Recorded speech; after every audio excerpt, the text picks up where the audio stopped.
Hey, what's up guys, it's DarkArmedDuelist. Today I'm going to be deck profiling my B.E.S. Now this is actually a really old school deck that just got some new support in the form of B.E.S Big Core Mark III and B.E.S or B.E.F Zealous. Now this deck is actually pretty fun, and it's kind of like a big boss rush deck where you just keep making big spaceships and throwing them at your opponent until you win.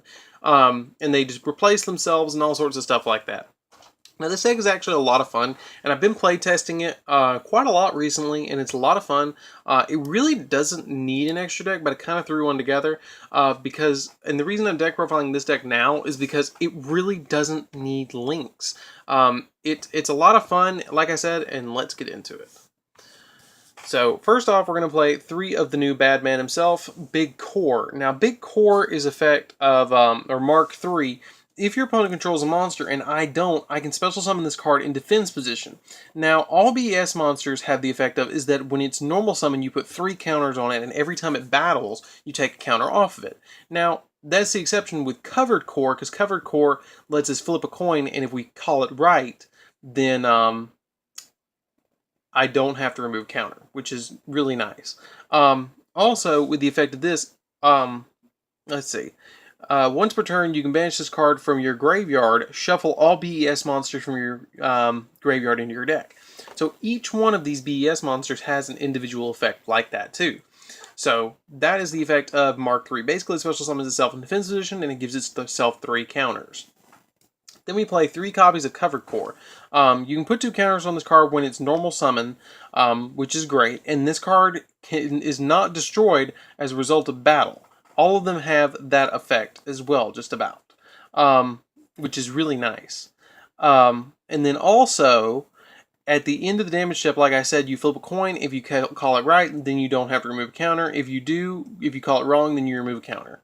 And if they run out of counters, then they're destroyed, which is pretty good, actually, because with B.E.F and Boss Rush, that's not that big a deal, which we'll get into in a little bit. Then we play 3 copies of Mark II of the Big Core. And if you control no monsters, you can normal summon this card without tributing. With it being a level 6, that's actually pretty damn good. When this card is special summoned, place 3 counters on it. This card cannot be destroyed by battle, and if this card attacks or is attacked, remove 1 counter from this card at the end of the damage step. If you cannot, destroy it. So if you normal summon it without tributing, then it doesn't get 3 counters, which isn't that big a deal, again, because of boss rush and stuff like that. Then I only play 2 copies of Big Core, because Big Core is probably the least, it's the first one that ever came out, but at the same time it's the most underwhelming of them all. Because if you place 3 counters on it, and then when it's normal summoned, this card cannot be destroyed by battle, and then you remove a counter. If this card battles without a counter, you destroy it. So it has no special effect. So that's why I only played it 2. You can actually bump this down to 1 if you want. I play 2 of them because I want to see my B.E.S's as quickly as possible. And he does count as a B.E.S, and the cards actually include him and say B.E.S or Big Core monsters. Then we play 3 copies of Tetron. Tetron is really cool because it's probably one of the best ones, even though it's the least attack with only 1800. You put 3 counters on it when you normal summon it, like all of them, and it is not destroyed as a result of battle, again, like most of them. If this card battles a monster, you remove a counter, blah, blah, blah. If this card battles without a counter, you destroy it. But the really cool thing about it is by removing 1 counter on it, you can destroy a spell or trap. So it's a walking MST by removing a counter on it, which is really nice. Then 3 copies of my personal favorite, just for the artwork. That is 3 copies of B.E.S Crystal Core.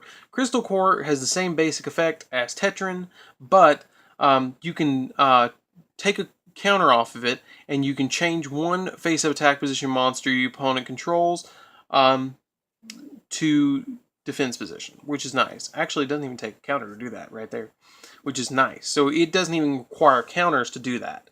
And that's it for the B.E.S's. For the other 3 cards that I'm playing 3 copies of Planet Pathfinder because I cannot emphasize how important it is to get to your B.E.F Fortress or B.E.F Zealous, which is very important.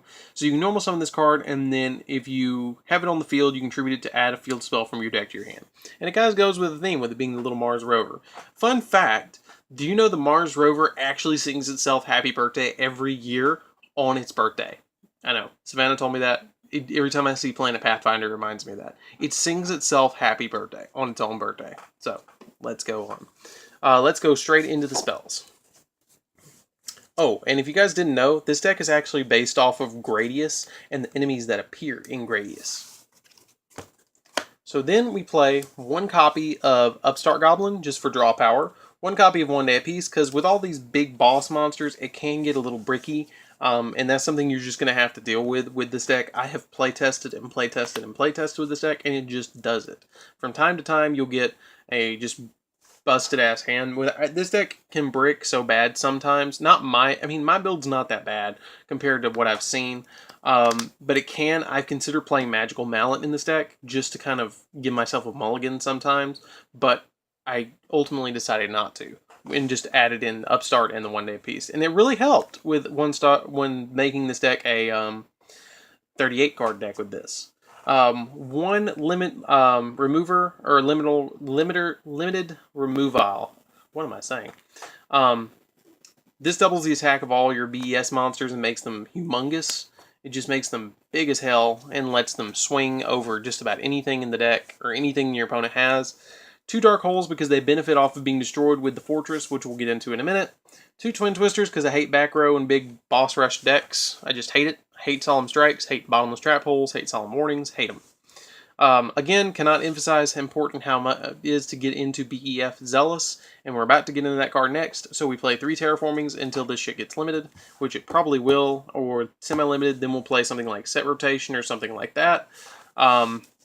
Then I play 3 of this awesome new card, B.E.F. Zealous.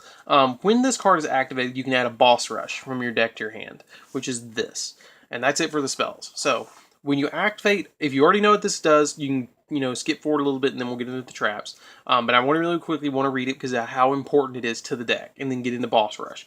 When this card is activated, you can add 1 Boss Rush, which is this card, from your deck to your hand. All B.E.S monsters you control gain 500 attack, which is pretty damn good because some of them become over 3k. Some of them come 29.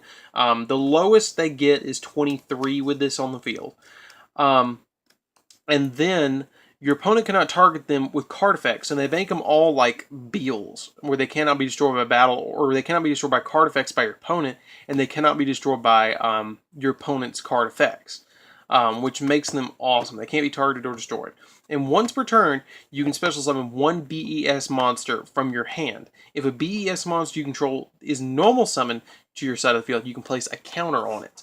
So it doesn't really matter if you normal summon out Big Core 2 because it's going to give it a counter. Then for Boss Rush, the controller of this card cannot normal summon or set, which is a big deal, and it's not all at once because of all the boss monsters in the deck. And once you get rolling, it's not that big a deal. During the end phase of the turn, a monster you control that is a B.E.S monster or a big core monster is destroyed and sent to the graveyard, you can special summon 1 from your deck, 1 monster that includes B.E.S in its name, or big core. So they benefit off being destroyed by these effects. And you activate this, and then you get this, and then you activate them both, and you start rolling. So that's how the deck plays. You have to get these out on the field, and you want to protect them by activating your Twin Twisters. Now, I've thought about playing Field Barrier and stuff like that, but you really don't need it in the deck, because once you get rolling, you're going to OTK your opponent pretty damn fast. So, that's it for the spells. Let's get into the traps. Like I said, sorry about reading them, but I just cannot put the emphasis on how important those cards are for the deck. If we did not have those cards, this deck would not work. So for the traps, we'll make it a little fast. We're going to play 3 copies of Torrential Tribute and 3 copies of Call of the Haunted. Call of the Haunted really helps out in the deck because it lets us bring our B.E.S monsters back, and since they don't get technically a counter, even though, let's see, does it get it when they special summon? You can special summon B.E.S. No, it's Boss Rush. No, it's this one. What am I thinking? If a B.E.S monster is normal or special summoned to your field, place a counter on it. So this allows them to get counters as well. I couldn't remember off the top of my head. But, so Call of the Haunted really helps because you can special summon them back and just get bigger machines and bigger machines, and it helps. And it just increases the number. I've thought about playing Supply Squad in the deck, but I just haven't really got around to it. You don't need the extra deck, but I'll show it to you guys. One Hope Harboring Dragon Titanic Galaxy because it's a level 8. Galaxy Eyes Full Armor Photon Dragon. You know, you can make it with Cypher Dragon. You steal your opponent's monsters and stuff. 21 Lancelot Dark Knight of the Underworld. Great card. Don't really, like I said, need the extra deck. Red Eyes Flare Metal Dragon because you play 7s. Same with Mecha Fan Beast Draco Sack. Number 39 Utopia Beyond for level 6 plays. Because the majority of the stuff you play in the deck is level 6 with Tetrin, Mark II, and Big Core all being that, so you have 8 level 6s in the deck. One Constellar M7. M7's good because it's always been good, and you can make it pretty easily in this deck. Photon Strike Bouncer for negating monster effects. A Beatrice, which actually stupid enough, I'm going to get into something in a second that I'm going to show you, and this is probably the card that I go for the most, surprisingly. One Gauntlet Launcher. I will say this, towards the end of the game, if I haven't sent all 3 of these to the graveyard, I will send this to grave and then shuffle it back into the deck.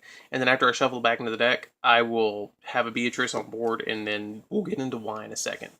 124 because it's a Book of Moon. And then Cyber Dragon Infinity and Nova, because Nova and Infinity are actually pretty easy to go into if you can get 2 Crystal Cores on the field.